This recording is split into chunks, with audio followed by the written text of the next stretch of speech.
pour prendre vaccin. Vaccin encore.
Événement, c'est l'affaire de Métronome 97.5 FM.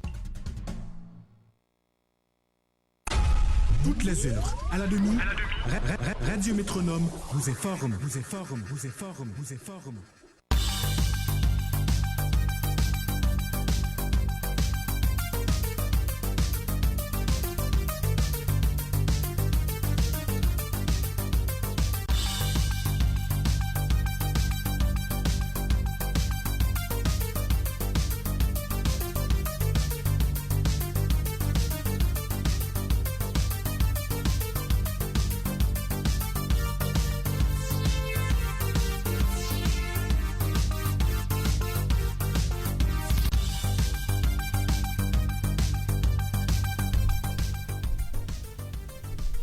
Mesdames, Messieurs, bonsoir.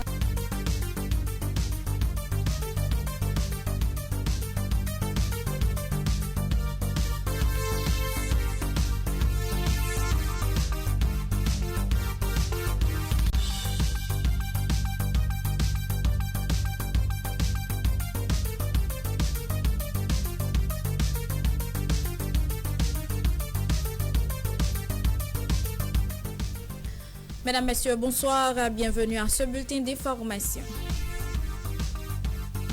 Information locale, la plateforme syndicale des enseignants du Sud-Est a dénoncé hier mardi la nomination des enseignants inconnus par le ministère de l'Éducation nationale au détriment des professeurs actifs depuis des années sans titularisation. Les syndicats réclament le respect des engagements de l'État, dont l'ajustement des salaires et la nomination des enseignants en poste, estimant que pour restaurer l'école, il faut d'abord restaurer les enseignants. Les départements de l'Ouest, de la Grand'Anse, du Sud, des Nippes et du Sud-Est sont tous sous la menace de fortes averses en raison du passage de la tempête tropicale Mélissa sur le pays. Le directeur général de la protection civile, Emmanuel Pierre, invite la population des zones à risque à faire preuve de prudence et à suivre les consignes des autorités concernées. Le service maritime et de navigation d'Haïti, Semana, a annoncé dans une note ce mercredi la suspension de toutes les activités de cabotage dans les départements du sud, de la Grande-Anse, des Nippes, du sud-est et de l'ouest en raison de l'approche de la tempête tropicale Mélissa. Localisation à environ 480 km au sud du pays, Mélissa génère des vents atteignant 85 km par heure et se déplace vers l'ouest à une vitesse de 22 km par heure. Le Semana appelle les autorités maritimes à rester dans des zones abritées et exhorte la population à faire preuve de prudence avant, pendant et après le passage du phénomène.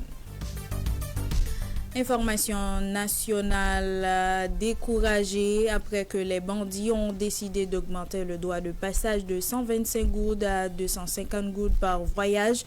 Les chauffeurs assurant le trajet Port-au-Prince-Carrefour ont décidé d'observer un arrêt de travail depuis hier. Selon eux, en plus de stress que provoque le trajet, la somme exigée par les bandits ne leur permet plus de réaliser des profits et les passagers en sont les principaux victimes à un moment où la cherté de la vie ne cesse d'augmenter. Ces chauffeurs dénoncent l'État totalement absent au centre-ville de Port-au-Prince. Il est à noter que depuis l'arrivée du CPT, la situation sécuritaire déjà alarmante s'est encore détériorée dans le pays. Au Gonaïve, le ministère de la Justice a procédé à un important changement à la tête du parquet par une lettre datée du 21 octobre 2025.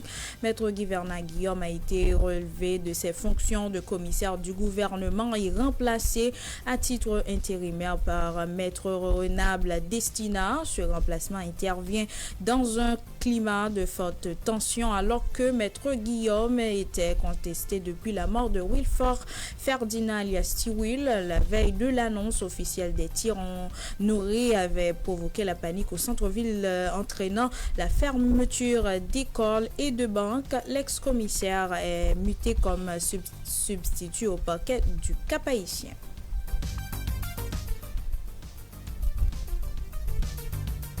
Section des Nations Unies contre les financeurs des gangs du trafic d'armes et de la traite humaine. Les membres du comité de sanctions de l'ONU sont actuellement en visite dans le pays. Ils doivent rencontrer plusieurs autorités, notamment le directeur général de la police nationale d'Haïti, celui de l'ULCC, entre autres. Selon les informations dont dispose Radio Métronome, 4 anciens sénateurs, 3 anciens députés ainsi que 2 personnalités issues du secteur des affaires pourraient être sanctionnés par les Nations Unies. Il est pratiquement impossible d'organiser les élections avant le 7 février 2026, selon une source jointe au sein du Conseil électoral provisoire par la rédaction de Radio Métronome. D'après un autre contact, le CEP travaille actuellement à l'élaboration d'un projet de décret et de calendrier électoral. Avant même leur transmission à l'exécutif pour publication, ces documents devraient faire l'objet de débats entre les partis politiques et les organisations de la société civile, nous a-t-on précisé notre contact à Radio Métronome. Ce processus pourrait s'étendre sur environ 1 mois. Notre interlocuteur rappelle qu'en juin 2025, environ 80% de centres de vote avaient été évalués.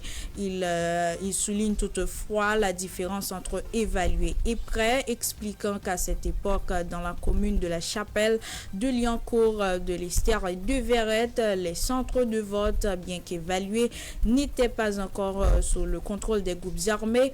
Une nouvelle évaluation devait donc être nécessaire dans ces zones. Plus de 78 sections communales dans les départements de l'Ouest et de l'Artibonite n'ont pas encore été évaluées, précise notre source.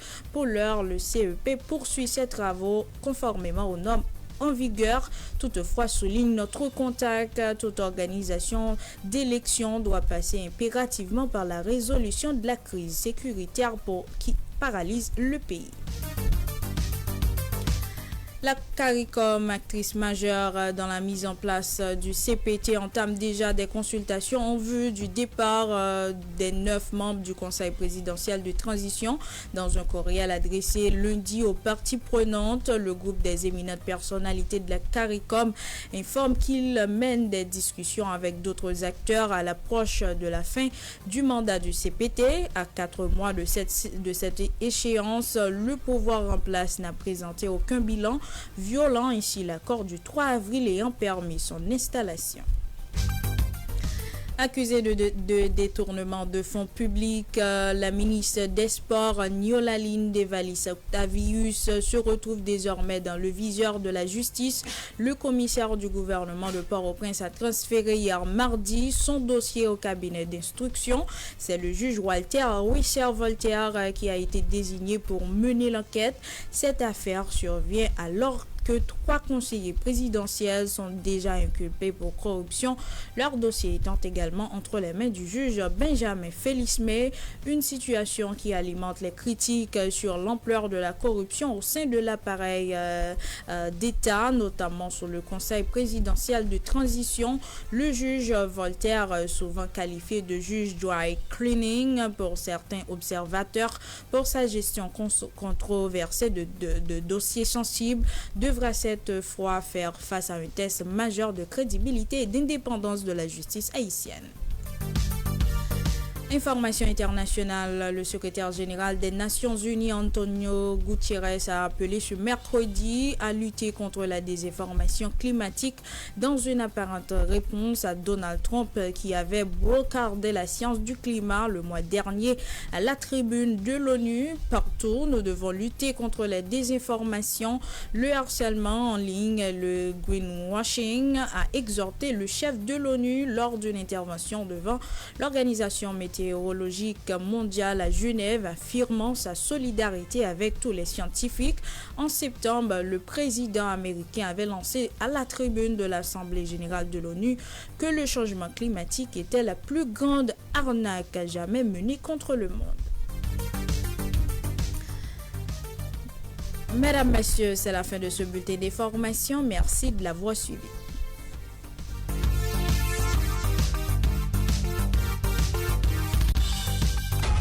Toutes les heures, à la demi, Radio Métronome vous informe. Métronome FM. Contactez-nous au numéro suivant 509 28 14 55 55 29 17 55 55. Suivez-nous sur le web www.metronomehaiti.com ou écrivez-nous à l'adresse email radio-télémétronome-haïti@gmail.com. Vous pouvez également nous suivre sur les réseaux sociaux Facebook Radio Métronome, Twitter